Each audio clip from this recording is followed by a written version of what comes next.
I want to start with learning a little bit about you. Dement before the military. Was born and raised right here in Central Texas. Went to school, high school in South Austin, college for my undergraduate down at Southwest Texas State University, now Texas State University in San Marcos, and have been extremely fortunate throughout my life to have had an abundance of friends and family who have supported me throughout my career, and I still have close contacts now, very close friends that I've known since the second grade.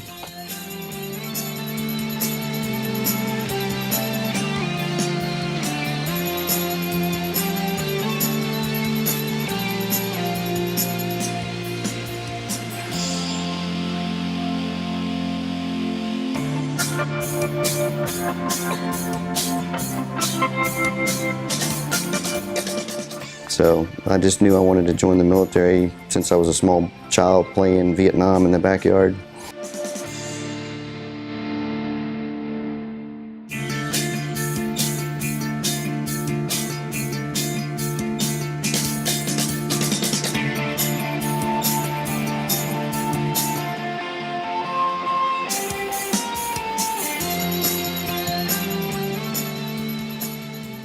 Yeah, I've been so fortunate to have had the opportunities to serve overseas in combat situations since I was a first lieutenant. So I mean, Desert Shield, Desert Storm came up right after I had arrived at Fort Bragg about a year or so. So I was a seasoned platoon leader at that time. Got to go in Desert Shield, Desert Storm, and then come back and then just progress through my career. Using that kind of as a base of what I felt like was abstract versus reality when it comes to the application of leadership in combat situations.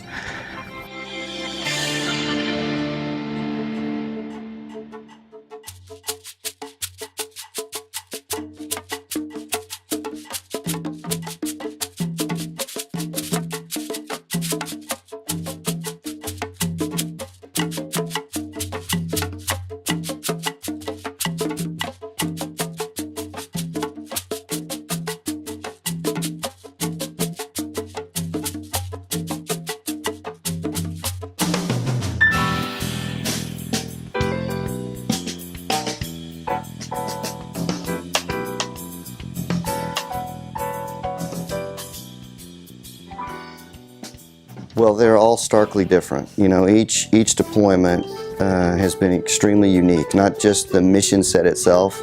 For example, Kosovo was 37 nations conducting a peace enforcement operation under the United Nations Security Council resolution. And the people of Kosovo who were fighting for their own independence were extremely friendly towards the outside militants that were there because they perceived us to be protecting them from Serbian genocide.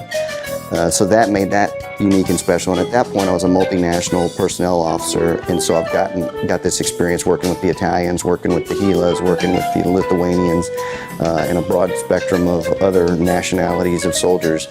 So that was huge.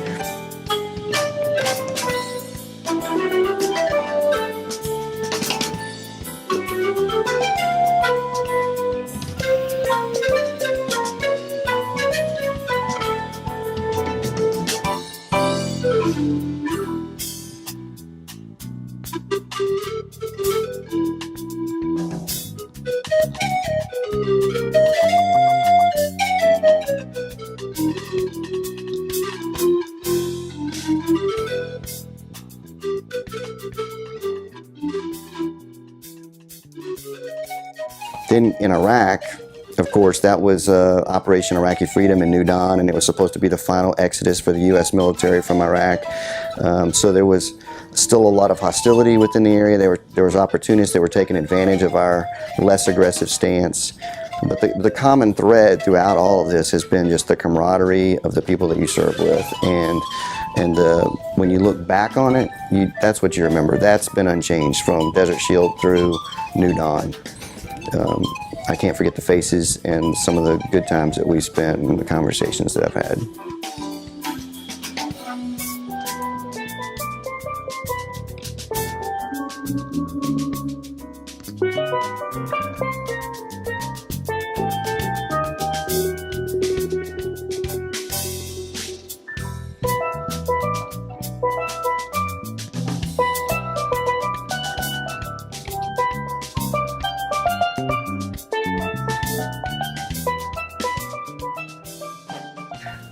I think the most overwhelming emotional moment for me in the military was when we shifted from Desert Shield to Desert Storm, and the full-on, this is it. And I was an air defense assault fire platoon leader, and we were expecting there to be 100 or more Scuds coming at us with mustard gas. No one expected to live till the next morning, and just the feeling that we had the next day when we had been so victorious in the opening engagements in the air campaign. And the few Scuds that managed to get out of the Iraqi area of operations were immediately intercepted by our Patriot missiles, and so you just can't go back. And I was young, it was my first experience, but it still gives me chills to think about it.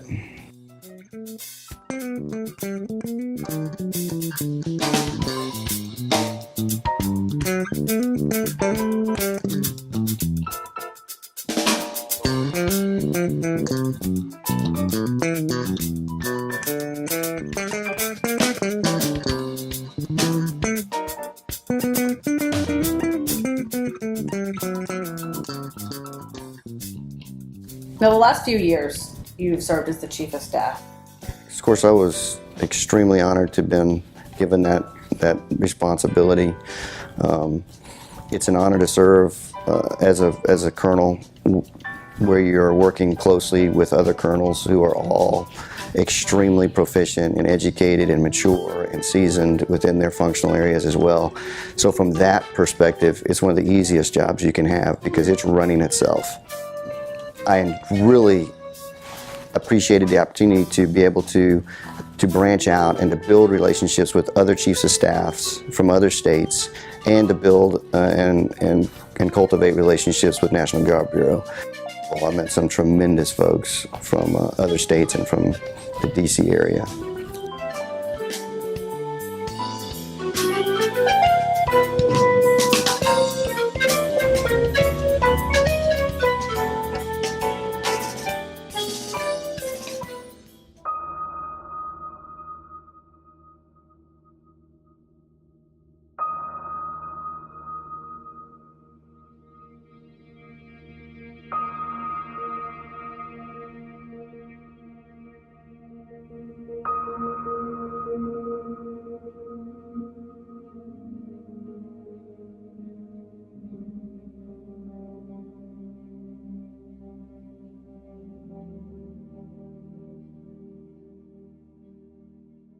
You've got to focus on something tangible that makes you want to do your best.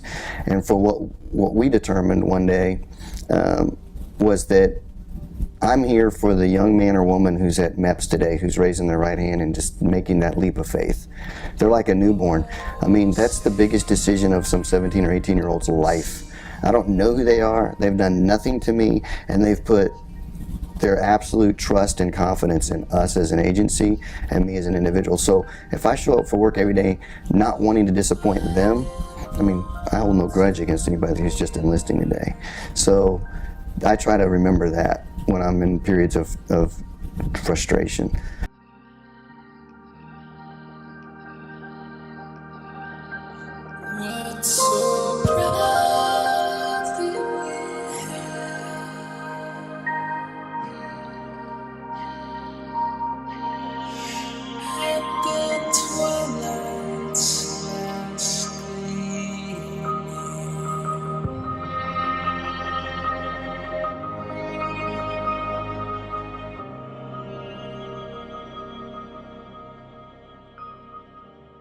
What do you want to tell your family? Obviously, when someone joins the military, they're joining with you. They serve with you. What do you want to tell them for standing by you all these years? Thank you.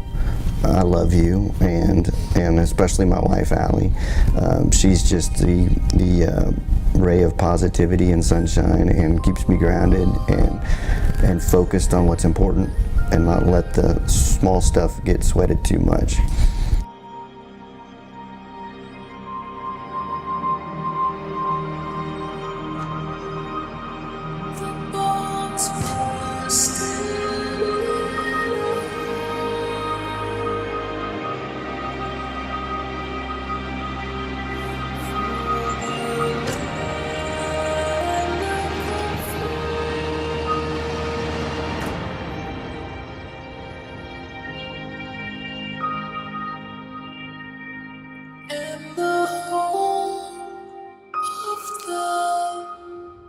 Pray